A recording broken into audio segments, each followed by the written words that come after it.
90 ലക്ഷം മെമ്പേഴ്സിലേക്ക് എന്ത് ചെയ്യും? റീചാർജ് ചെയ്യും. ശരിയാണ്. നമ്മുടെ കൂട്ടുകാരൻ ചിലപ്പോൾ സ്മാർട്ട് വെയർ ഉണ്ടാവില്ല. നമുക്ക് അവരോട് ധൈര്യമായിട്ട് എന്ത് പറയാം?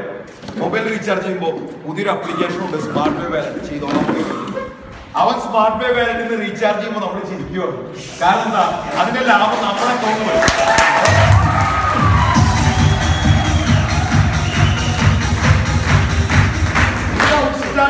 സെക്കൻഡ് വേഷം ചിന്തിക്കാൻ പറ്റില്ല. എനിക്ക് നിങ്ങളോട് ഒരു കാര്യം പറയട്ടെ, 2018 ആകുമ്പോഴേക്കും നിങ്ങൾ ചുമ്മാ വീട്ടിൽ ഇരുന്ന നിങ്ങളുടെ അക്കൗണ്ടിലേക്ക് ക്യാഷ് വരാവുന്ന സിസ്റ്റം ഇതാണ്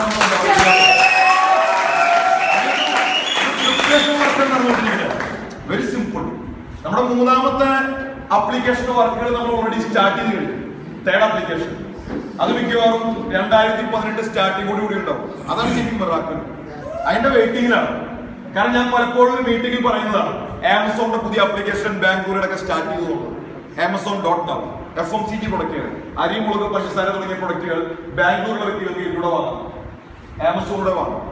അതിന്റെ പുതിയ ആപ്ലിക്കേഷൻ ഫ്ലിപ്കാർട്ട് ഡെവലപ്പ് ചെയ്യുകയാണ്.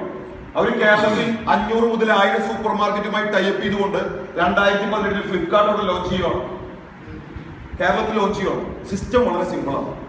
ഇപ്പൊ തൃശ്ശൂരാണെങ്കിൽ ഫ്ലിപ്കാർട്ടിന്റെ പുതിയ ആപ്ലിക്കേഷൻ വന്നാൽ നമ്മൾ ഫ്ലിപ്കാർട്ടിൽ കയറി വീട്ടിലേക്കുള്ള അരി, മുളക്, പഞ്ചസാര മേടിക്കാൻ ആഗ്രഹിച്ചാൽ നമുക്ക് നേരെ ഇതിലേക്ക് പോവാം, ഫ്ലിപ്കാർട്ടിൽ പോവാം.